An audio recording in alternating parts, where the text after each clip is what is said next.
ನಟ ದರ್ಶನ್ಗೆ ವಿಶೇಷ ಸೌಲಭ್ಯ ಪ್ರಕರಣ ಹಿನ್ನೆಲೆಯಲ್ಲಿ ಪರಪ್ಪನ ಅಗ್ರಹಾರದ ಕೇಂದ್ರ ಕಾರಾಗೃಹದ ಮೇಲೆ ದಿಢೀರಂತ ದಾಳಿ ನಡೆಸಿರುವ ಆಗ್ನೇಯ ವಿಭಾಗದ ಪೊಲೀಸರು ಜೈಲಿನಲ್ಲಿ ದರ್ಶನ್ ಜೊತೆ ಟೀ ಪಾರ್ಟಿಯಲ್ಲಿ ಕಾಣಿಸಿಕೊಂಡಿದ್ದ ರೌಡಿ ವಿಲ್ಸನ್ ಗಾರ್ಡನ್ ನಾಗರಾಜ್ ಬಳಿಯಿಂದ ಮೊಬೈಲ್ ಹಾಗೆ ಡ್ರಗ್ಸ್ 25,000 ನಗದು ಪೆನ್ ಡ್ರೈವ್ ಸೇರಿದಂತೆ ಇತರೆ ವಸ್ತುಗಳನ್ನು ಜಪ್ತಿ ಮಾಡಿದ್ದಾರೆ.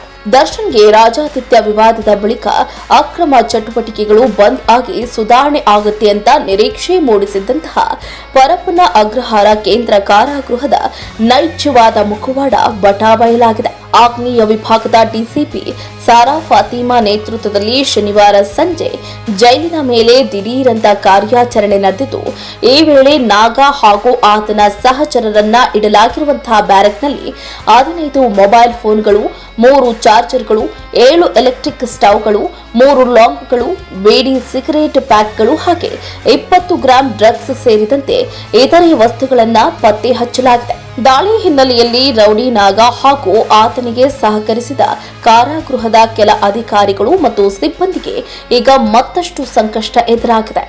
ದಾಳಿಯಲ್ಲಿ ಮೊಬೈಲ್ ಹಾಗೆ ಡ್ರಗ್ಸ್ ಪತ್ತೆ ಸಂಬಂಧ ಪರಪ್ಪನ ಅಗ್ರಹಾರ ಠಾಣೆಯಲ್ಲಿ ರೌಡಿ ನಾಗಾ ಹಾಗೂ ಆತನ ಸಹಚರರು ಅಷ್ಟೇ ಅಲ್ಲದೆ ಕಾರಾಗೃಹದ ಅಧಿಕಾರಿಗಳ ವಿರುದ್ಧ ಪ್ರತ್ಯೇಕವಾಗಿ ಪರಪ್ಪನ ಅಗ್ರಹಾರ ಠಾಣೆಯಲ್ಲಿ ಪ್ರಕರಣ ದಾಖಲಾಗಿದೆ. ದರ್ಶನ್ ವಿಶೇಷ ಸೌಲಭ್ಯ ಸಂಬಂಧ ಪರಪ್ಪನ ಅಗ್ರಹಾರ ಠಾಣೆಯಲ್ಲಿ 2 ಪ್ರಕರಣಗಳು ದಾಖಲಾಗಿದ್ದು, ಈ ಕೃತ್ಯಗಳ ಸಂಬಂಧ ಜೈಲಿನಲ್ಲಿ ರೌಡಿ ನಾಗಾ ಸೇರಿದಂತೆ ಕೆಲವರನ್ನ ಪೊಲೀಸರು ವಿಚಾರಣೆಗೆ ಒಳಪಡಿಸಿದ್ದಾರೆ. ಆದರೆ ಮೊಬೈಲ್ ಹಾಗೂ ಸಿಗರೇಟ್ ಸೇರಿದಂತೆ ಇತರೆ ವಸ್ತುಗಳು ಪತ್ತೆ ಆಗದೆ ಪೊಲೀಸರಿಗೆ ತನಿಖೆ ಸಾಕ್ಷ್ಯ ಸಂಗ್ರಹ ಸವಾಲಾಗಿತ್ತು.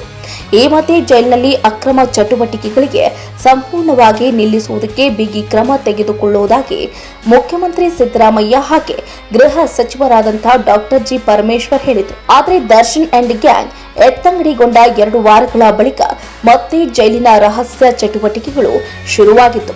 ಇನ್ನು ಈ ಬಗ್ಗೆ ಮಾಹಿತಿ ಪಡೆದಂತಹ ಆಗ್ನೇಯ ವಿಭಾಗದ ಡಿಸಿಪಿ ಸಾರಾ ಫಾತಿಮಾ ಅವರು ಜೈಲಿನ ಮೇಲೆ ದಿಢೀರ್ ದಾಳಿ ನಡೆಸುವ ಯೋಜನೆ ರೂಪಿಸಿದರು. ಆದರೆ ಈ ಹಿಂದೆ ಜೈಲಿನ ಮೇಲೆ ಸಿಸಿಬಿ ದಾಳಿ ಮಾಹಿತಿ ಸೋರಿಕೆಯಾಗಿ ವಿಫಲ ಆಗಿದ್ದರಿಂದ ಜಾಗೃತಿ ವಹಿಸಿದ್ದ ಅವರು ಕೊನೆ ಕ್ಷಣದವರೆಗೆ ದಾಳಿಯಲ್ಲಿ ಪಾಲ್ಗೊಳ್ಳುವ ಸಿಬ್ಬಂದಿಗೂ ಕೂಡ ಮಾಹಿತಿಯನ್ನ ನೀಡದೆ ಗೌಪ್ಯವಾಗಿರಿಸಿದರು.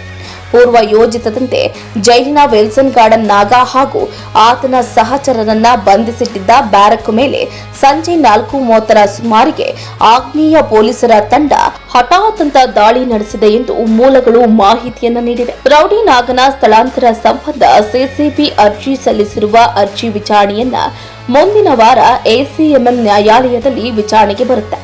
ಆಗ ಆಗ್ನೇಯ ವಿಭಾಗದ ಪೊಲೀಸರ ದಾಳಿ ವೇಳೆ ನಾಗನ ಬ್ಯಾರಕ್ನಲ್ಲಿ ಪತ್ತೆಯಾಗಿರುವ ಮೊಬೈಲ್ ಹಾಗೂ ಮಾರಕಾಸ್ತ್ರಗಳ ಕುರಿತು ನ್ಯಾಯಾಲಯಕ್ಕೆ ಸಿಸಿಬಿ ಮಾಹಿತಿಯನ್ನ ನೀಡುವ ಸಾಧ್ಯತೆ ಹೆಚ್ಚಿದೆ.